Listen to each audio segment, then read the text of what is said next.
everyone, I'm Captain Logan, and it's time for another You Made Me Watch. And this time, you made me watch John Q, a film from 2002 starring Denzel Washington with Ray Liotta and Robert Duvall.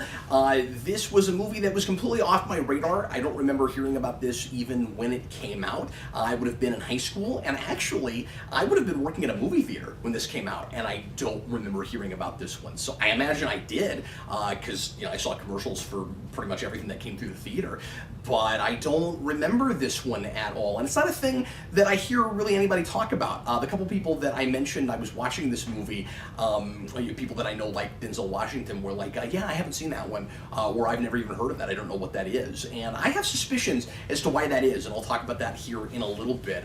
This movie was directed by a guy that I've seen very little from, Nick Cassavetes, who also directed Face Off. I think that's the only thing he directed that I have seen, and that's been a million years now.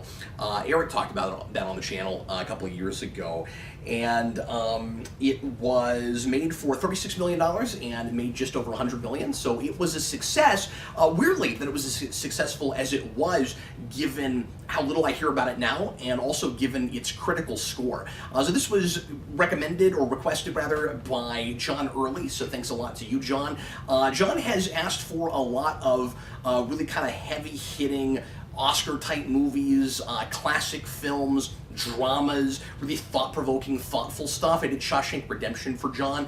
I think he requested that not too long ago, and so I imagine he requested this movie because he likes it a lot and it speaks to him just like all the other things that he's asked for.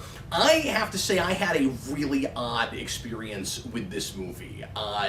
It was not what I thought it was for the most part. After the first half hour. I have rarely had the kind of whiplash that I had watching this movie. So, like I said, I didn't know what the premise of this was, and I suspect that anybody who went and saw it in the theater probably went because of the premise as it would have been advertised in trailers, I am sure. Bush at the beginning of this is on TV, and of course this is real life footage, and he's talking about how people are hard on their luck because we're in the middle of a recession, and we have a guy named John who has a small family. He's got a wife and a son, and he is working only 20 hours a week from his factory job, where he used to work 40, and they're cutting back hours, and they're messing with his insurance, but somehow he doesn't know about that. We might get into that a little bit later. By the way, I'm going to do some spoilers on this movie a little bit later, because there's some stuff I just really feel like I've got to talk about, but I'll count this as kind of a light spoiler or non-spoiler territory right now. I'll do a quick sign flip, and then I'll jump to some of the spoiler stuff in case you want to hear about that. But this part is primarily for folks that haven't seen this and might be curious about it. By the way, this is available right now on HBO Max, so you don't have to rent it or anything if you have a subscription to that and you want to go take a look at it. But anyway, so this guy finds out that his son needs a heart transplant because he collapses in the middle of a baseball game. His son has never had any health problems to speak of before this, and out of nowhere, unceremoniously, he collapses, and we find out that his heart is 3 times too big. He has the opposite problem of the Grinch, whose heart is 3 sizes too small. His heart's too big, and it's about to pump out of his chest, and if he doesn't get a heart transplant, he has months or weeks, or we're told maybe even just days, to live. And it seems like as the film progresses, it's more and more likely that he's going to die in just like a few hours. Like that. It treats it sort of like a ticking time bomb, but it gets to a point where it's like, yeah, he has like hours to live. It keeps getting worse and worse, and I think it's kind of manufactured how that happens. But anyway, so John is trying to figure out how he's going to get the money to pay for the surgery. He doesn't have insurance that covers it like he thought he would, and he's in major denial about all this. He is an idealist. He thinks that the world should and does work a certain way, and he doesn't really see the cynical world that we live in and the ways in which the system is kind of broken, is the idea of the film. and he just thinks everything will work out. And his wife is constantly screaming at him to do something about it. Like he can do anything about this any better than she can. And she's like, John, you have to fix this. And he's like, okay, I don't know what I'm going to do, but I'll try. And of course, he's distraught and upset, but he's also optimistic and, like I said, really idealistic about this. And so the big premise of the film, the big kind of gimmick, is he decides to take hostages and hold up the ER wing of the hospital in order to force the hospital to put his son's name on the list. Like, he's jumped through every hoop. He's tried to raise all this money. He managed to raise like $20-something thousand, and he needs $70,000 or $75,000 just for the down payment for a $250,000 procedure. And his last straw, by the way, is they're going to send his son home so that he can watch him die, because they decided that he's been there too long and they can't help him. They've done everything they can, so now they're going to send him home. But in John's mind, they've not done everything they can. He's bent over backwards and tried to raise the money, and they should just put his son's name on the list at this point, and they won't do that. So it becomes a big hostage situation kind of movie. And that's the movie. And like I said, I had massive whiplash with this because I was not prepared. I was not fully mentally prepared for, this guy is going to take over the ER wing, and he's got a gun, and he's going to go this way. He's going to kind of snap. Except he doesn't exactly snap. We'll talk about that. But like I wasn't really mentally prepared for that. That's not the kind of movie that I thought I was watching. Now I will say I kept thinking he's gonna do something, but he's gonna snap in some way. But I guess I didn't expect the tonal shift that we get when we get there. Like I thought a shoe was gonna drop somewhere. That like this guy was gonna boil over at some point. He wasn't going to be able to continue keeping his cool and his calm the way he has been. But when that shift happens, there's, like I said, this massive tonal shift where it becomes kind of a different sort of movie, and it gets really over the top, and I think really hackneyed. And the best way I could describe it is, it feels like I'm watching a early or mid 2000s HBO or Showtime show, and then that show gets canceled and the CW picks it up. That's what it watches like to me. It was very strange. I think this movie is really overwritten at the end of the day. I think it's super melodramatic and preachy. I think that it's unintentionally funny. I really liked and believed in this family at the beginning. And by the time I got half an hour in, it completely lost me, and it turned into an almost absurdist piece. What I was liking about it at the beginning was that this felt like a real close-knit family that could maybe kind of actually exist, and it felt more or less set in the real world. This is not a heightened reality. This is not billed as a wacky, out-there kind of piece. It's not supposed to be an exaggerated thing, and it just turns into all of that, and it starts falling into all of those kind of mid-90s melodrama holes. It's trying really, it feels like everywhere past the first 30-40 minutes it's trying to win Oscars, and it just lays everything on so relentlessly thick. It's an emotionally manipulative movie, I think.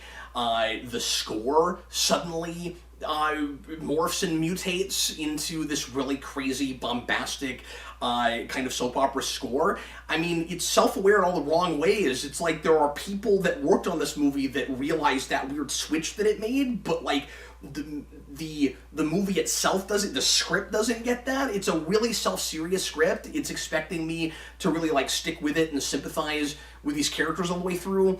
And Denzel Washington certainly elevates the material like he always does with the stuff that I've seen. Obviously, I've not seen every Denzel Washington thing, but I like him a lot. I like him in movies like Book of Eli and Flight. And he plays a lot of these kinds of characters that are, really wholesome and altruistic and Christian, but have kind of an edge to them ultimately. and kind of like push back at an unfair world. And that's what this guy is. Like, I can't say that I ever like stopped really sympathizing with this character so much as just I stopped believing the world. I was liking this family. They have a lot of really like specific and not too cliched character traits and interest between them. There's this game that they all play when they're riding in a truck at the beginning. The first thing that happens is they lose their car. It gets repossessed on them because they haven't been making payments. So they're down to one truck and they have to drive everywhere as a family together in that truck.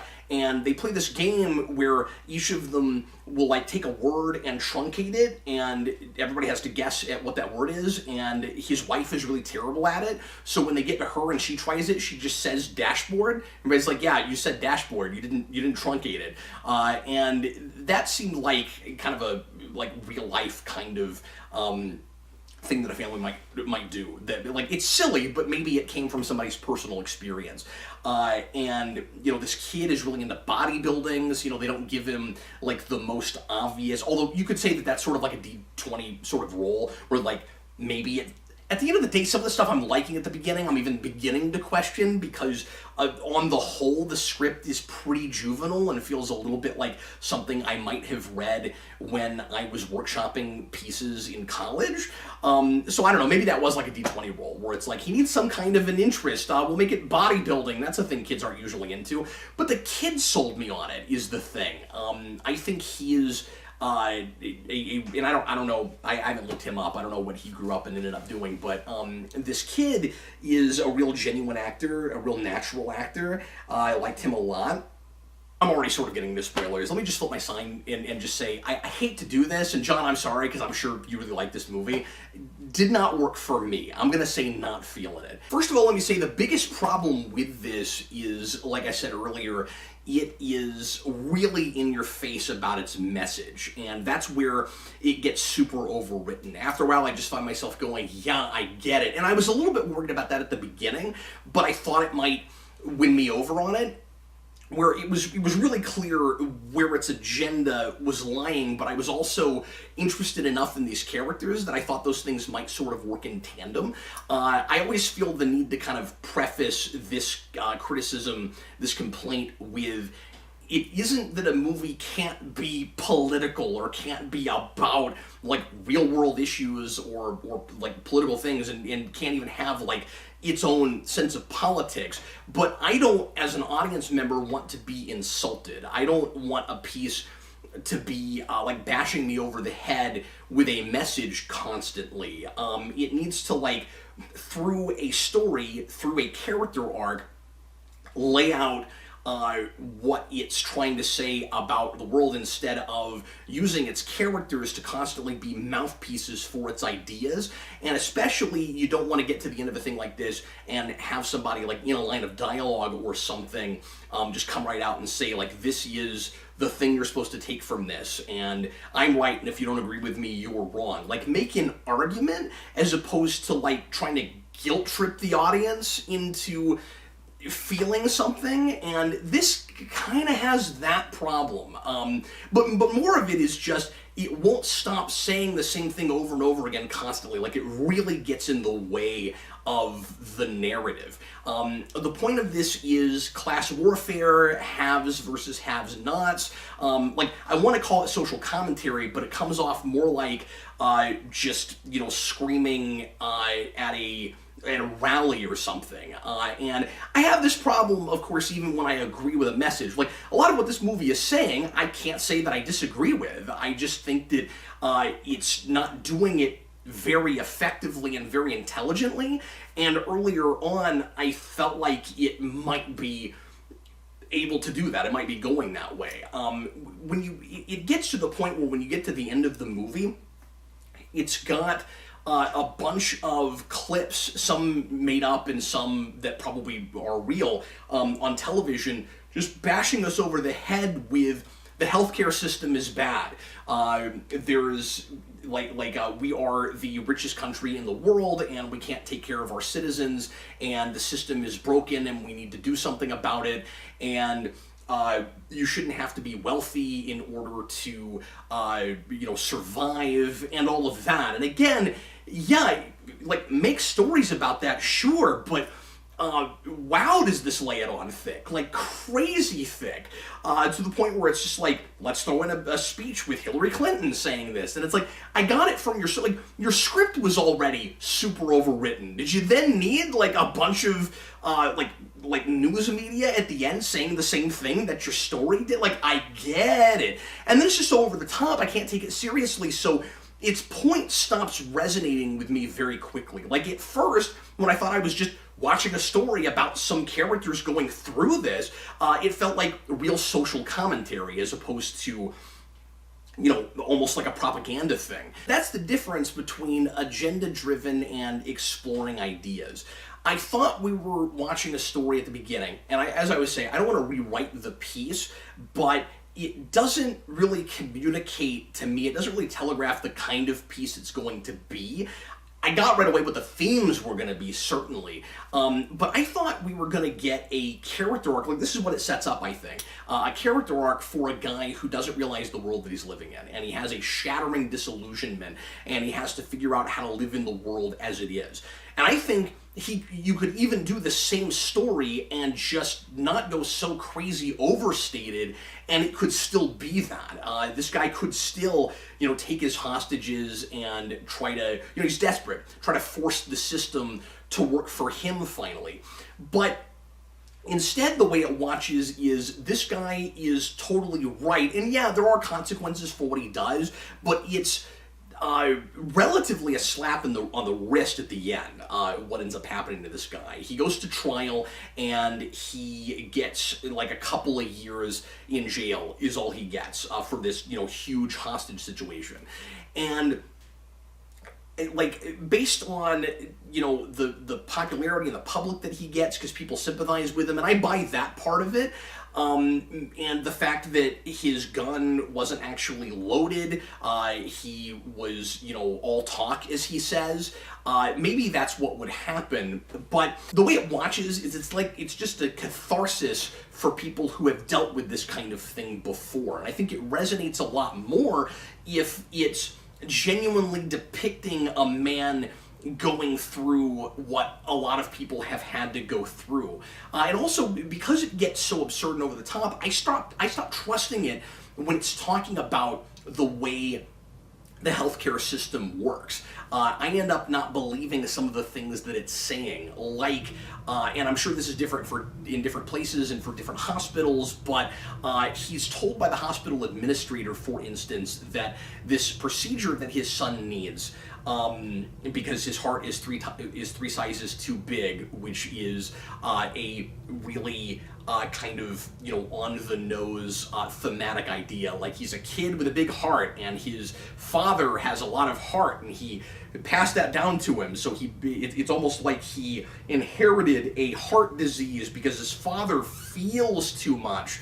Again, a lot of this is in execution, right? Like, if this was in a smarter movie, I might appreciate the the symbolism of that more, but it ends up reading sappy by the end of the day because of the way this movie watches. But anyway, so the hospital administrator says this procedure is generally considered an elective procedure, and maybe that's true, but I stopped trusting anything because of how off the rails this ends up getting. It turns into late seasons 24. I felt like Jack Bauer would fit really well in this world, and I like 24, and even that later stuff I find really entertaining, but there's almost like a tongue-in-cheekness to it, like it knows to some degree how ridiculous it is. That movie, or that show certainly jumps the shark. This movie has that. It's like a whole series of television that jumps the shark, before the halfway point. And so when she says it's considered an elective procedure, I'm like, why? Because it's too expensive? Because insurance companies don't tend to cover it just because it's expensive? Again, they lay everything on so thick, so you want conflict, you want hurdles in the way of your protagonist getting what he wants, but this is to like a crazy absurd level where there's just a million things thrown at him, and it feels too exaggerated, where it's like, like I said, the more I'm thinking about it, even some of the stuff in that first half an hour, I'm starting to really question. So, like, again, I'm sympathizing with this guy. I understand why he's desperate. I understand why he's doing what he's doing. I feel like it needs to do one of two things, and it's trying to kind of have its cake and eat it too, right? It needs to either let this guy really snap. It's that Joker, like, one bad day thing, and go too far. And then it ends up being a cautionary tale, or like a real creative indictment against the system, as opposed to just shouting how bad the system is in our faces. Like, look what it can create. Because people without money are desperate, because we pretend like we care and we don't, because we have institutions that are there to make people better, but where everyone involved gets complacent and disenfranchised and desensitized, and they're used to all of the bureaucracy and the politics, and they lose the people involved, and that can create madness. This guy hasn't gone off the rails, the way the movie has. This guy has somehow retained his altruism. He still believes that everything is going to turn out okay at the end, and I guess there's talk about like faith in this, and that faith is believing in something that you don't want to believe, which I thought was kind of a weird way to put it, and I don't know that a lot of like spiritual people would agree with that sentiment and would really put it that way. But again, I digress. It just seems to me like he needs to either, for this story to be effective, it needs to go one of two ways. He needs to either really lose it, and it's that kind of cautionary tale thing, or he needs to fight the system and lose. I just don't buy that the happy ending with this. Like you get to, and again, a lot of it's just because it's so over the top, I'm not buying it anyway, but you get to the end of this movie and it's like, this guy was right all along, and it's that kind of static character arc where he has to show the world how it needs to change as opposed to him changing, and that's a perfectly valid character arc. I just didn't really buy it because of how ham-fisted and soap opera-ish it ends up being. Like, and again, it's because of what's established at the start. Like, it's basically advocating for how totally out of touch and in denial this guy is. Where, yes, he is in the right in that it is an injustice that his child is going to have to die. And ultimately, again, it's a happy ending, so that doesn't happen. And there's a really hackneyed way, which I'll get into in a minute, that he, a really easy plot contrivance where his son is able to survive. But yes, he's right that this isn't the way the world should be, but it is the way it is, and that's not okay, of course, but what message is this sending at the end of the day, right? Like, he's got this real, to a degree anyway, he has lines he won't cross, he doesn't hurt anybody, and again, the gun's not loaded, but, and most of the hostages end up really liking him, and believing in him, and agreeing with what he's doing, but I don't know, maybe I'd feel better about it if at the end he had a larger penalty to pay. It's just, is the movie advocating for this kind of behavior? That, like, this is what you should do in a situation like this? Like, when that doctor toward the beginning says, this is not the way to do this, like I agree that you should get what you want, but this isn't the way to achieve it. And then it ends up being the way to achieve it, and he doesn't have, a huge price to pay at the end. It's hard for me not to cry foul on that. Like, there's this great tense moment when he pulls the gun on the doctor, where the doctor says, look, you're about to hit a point of no return. if you stop now, it'll be okay. You've not crossed that point, but it's about to be, he says, irreversible. But then it doesn't look like a big mistake because he kind of wins out at the end. I don't know. It's just, I thought I was watching a more realistic movie than what it turned out I was watching. So let me talk about some of the really goofy stuff that happens.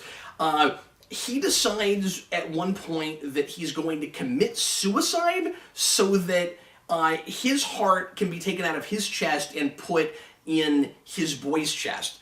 And the doctor and everybody there is like, that's insane. First of all, we don't even know if that would work. It's unconscionable. It's against all, morality. And again, this whole thing has been about morality versus bureaucracy. Whenever somebody says it's an ethical question, is that really the reason we're not doing something, or is it because of what the rules are? Is it because of PR? And we deal with PR all over the place, bureaucracy and PR. We do that also with the police department, where you have a police captain played by Ray Liotta, who does not pick the best projects much of the time, who is like, look, we just need to get out of here as fast as possible to make the police department look good. It's an election year, which is kind of a real trite, typical thing, of course, to have somebody in his position to say. And so we're dealing with that in every aspect of society.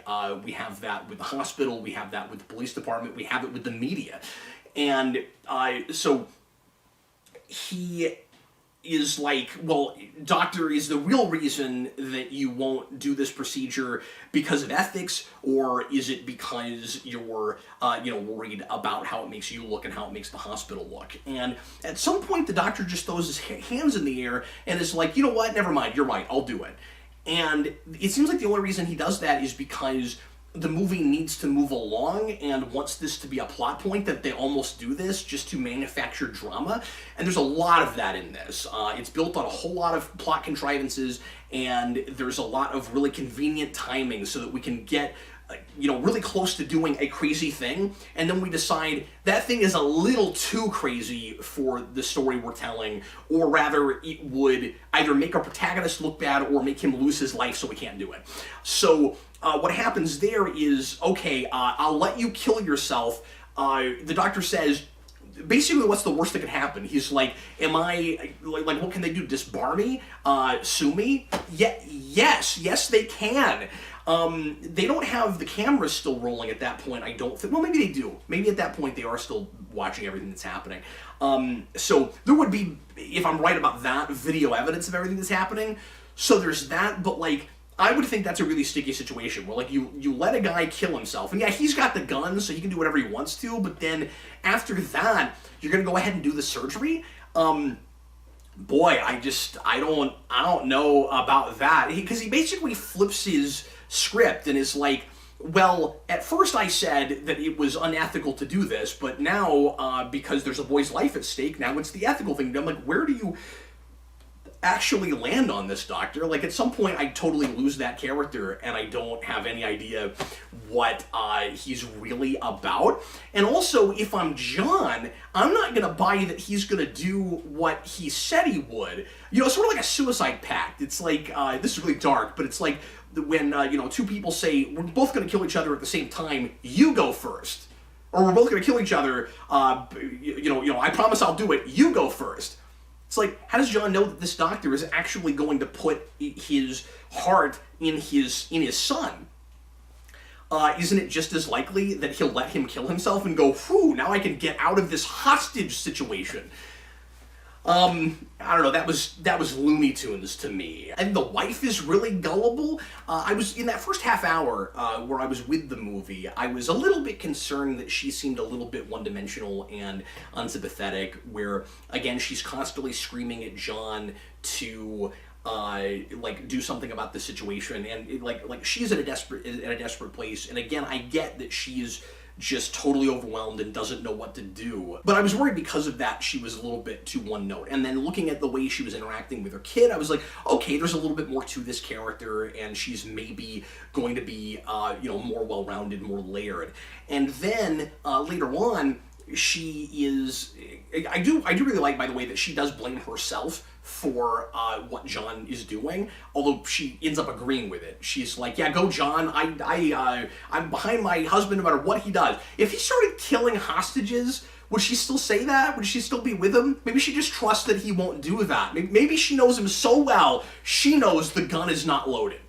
I don't know, but I do like that she's like, oh, this is my fault, I pushed him to this. I'm like, yeah, because, like, you're so into, like, traditional gender roles that you're like, you're the man of the house, and you're supposed to have all the answers and provide, because you're the provider, you're supposed to be able to solve every problem. And he's like, I'm doing the best I can, I don't know what else I'm supposed to do. So, yes, this is her fault, and I do sort of like the movie knows that, but then, again, it gets weird because the movie is completely on his side, and so is she. But anyway, she gets really gullible because after a scene where our main FBI guy, or FBI, our main like hostage negotiator guy is like, hey, we need to actually, because he's a little bit more altruistic. He actually ends up really sympathizing with John, and he wants to solve this peacefully, and he cares more about saving lives, including the life of the gunman, than he does about, you know, saving face and PR and stuff. So he's supposed to be like the other good guy. At the end of the movie, they kind of treat it like, and this happens sometimes with movies like this, where the cop and the guy in the building, you know, in like an action movie, because this movie by the end kind of wants to be an action movie, like they haven't been in a scene together hardly, but when we get to the end, they make eye contact a lot, like they've been together the whole movie, and like they shared more than they shared. This has that problem, but Ray Liotta, the police captain, is like, no, we need to go in and take this out, as you know, stop this whole thing as fast as we can. And we could, I think it's Ray Liotta, maybe somebody else says this, I forget, but somebody suggests to the hostage negotiator, we could just tell John that we're going to put his kid's name on the list and not actually do it. Like, how will he know? The whole goal here is just to shut down this situation. So let's just do that. And so I have that in my head when we go to the wife, and she is gullible enough to actually believe that they're going to put his name on the list. And I'm like, she shouldn't trust that. Like, I don't know why anybody in a situation like this actually thinks that the gunman is going to get what he wants. It's all about just talking him down. It's saying anything you can say to make him stop doing what he's doing and not murder anybody. But she totally buys it, hook, line, and sinker, and calls him up and says, hey, they've agreed to put our son's name on the list. Now, what's weird is, I can't tell if they actually are doing that or not, because at first it's, and I've only watched this once, so maybe a second viewing, but it's like, let's go ahead and just say that we did that and not actually do it. And then later, it seems like maybe they did go ahead and put his name on the list. I'm not sure. They do finally agree to the heart transplant. And I don't know if that's because they went ahead and put his name on the list, or if it's just because they found somebody that conveniently they can get a heart from right now, and we can diffuse the situation right away. I'm not sure. That is the most insulting thing in the movie, and this will be the last big thing I talk about. So the movie opens with a completely unrelated car crash on like a mountainous highway. And there's this woman who's in a car that I spent the whole movie wondering about, and ultimately it didn't matter, because it was just established as a plot device to basically be a deus ex machina at the end. She is weaving in and out of traffic on this busy, like, 2-lane highway. And of course, she gets crushed by a semi-truck that, like, keeps driving when it seemed like it could have stopped, and kills her, and I wasn't really totally sure what was going on there. I thought that maybe, like, bad people were after her or something. Remember, this is the first scene, and I thought this was going to be an important character, like maybe our protagonist, or one of our protagonists. Because I guess I knew this was Denzel Washington, but that's all I knew. So I thought she might matter, right? And she dies, and then we don't hear about her for, like, an hour. 45 minutes. And then we cut back later on for a second just to remind the audience that that happened, but we still don't know why. And I'm thinking, and I hate this feeling in watching a movie. Okay, what did I miss? Was there something I wasn't paying attention to, where I'm supposed to know what's happening? Oh no, it isn't that. What it is the movie pretending like it's clever. So it establishes this crash, so that at the end, it can say there's one person in the whole country that has the kind of blood type. I'm reminded of Sub-Zero right now, Batman Sub-Zero, the whole blood type thing. There's one person on in the country that is right now is a donor, has a heart, she's died, that she can donate, that is compatible with this kid. And we can take her heart out and implant it in this kid. And it just happened today. And so they're able to lifeline her, I guess not lifeline because she's dead, but get her to the hospital, and it's close enough that it doesn't take that long. They're able to do this all in an evening. And like I said, this kid is, it's contrived so that it looks like he might die at any minute, even though like at first it looked like he'd probably live longer, but now he's really dipping because drama in your third act.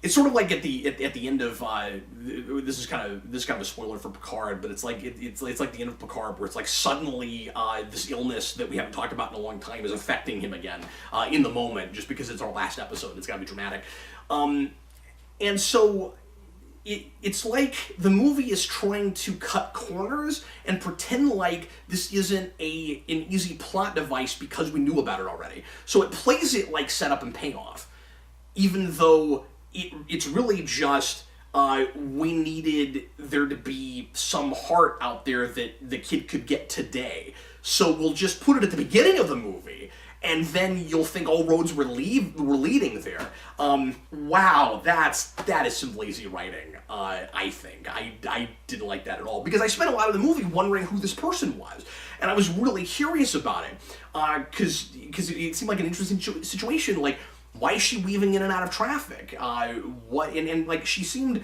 real happy about it. She didn't seem like she thought she was in danger or anything. But I was like, who is this woman? What is she about? Why is she so reckless? Why does somebody seem like they're trying to run her over with an 18-wheeler on the highway? And it doesn't matter. She's just there so that this kid can get a heart. And it just ends up seeming to me, at the end of the day, really sensational and overly commercial and kind of disingenuous, and I was really disappointed, because I thought that it was a believable enough setup, and I was liking these characters and caring about these people, and my jaw was on the floor when the kid collapses the baseball game. I felt really bad about that, and I was excited to find out what would happen to him and how the dad would handle it. And like I said, with his denial and his refusal to face reality and the injustices of the world, I thought there was the makings of a really intelligent and poignant character arc there. And then at the end of the day, it was just catharsis for the fact that the healthcare system in America is not conducive to a blue collar blue collar people. And that's certainly a thing to deal with in fiction, but this dealt with it, I thought, in a really immature way. So I'm sorry, John, for my negative review of the movie that you requested, but that's how I feel about it, and all I can do is speak my mind. And but thanks a lot for showing it to me, because it was a weird experience, and it was an interesting experience. I guess I'm glad I saw it, because like I said, Denzel Washington was really good in it, and it's and the beginning made me feel things, but then it just got weird and went off the rails. So I don't know. It was a very weird experience. But anyway, thanks a lot for watching, everybody. I hope you enjoyed the video. And if you would like to request something for review on You Made Me Watch, either for a movie or for a comic, you can become a patron at the $15 tier. That's patreon.com/geekvolution. You can do it one time and just put a review in the queue, or you can continue staying at that tier for as long as you'd like to, and I will get you in the rotation and get your review every so often. Right now, with as many people as are on the tier, it's probably about 3 months is about what you probably have to wait. But anyway, I will see you guys again soon. Leave your comments. Let me know if you saw this movie. I don't expect a lot of people will even see this video because I had never heard of this movie. But if you've seen this, let me know what your reaction was to it. I'd like to hear from you. And in the meantime, I'm Captain Logan, and I'll see you next time.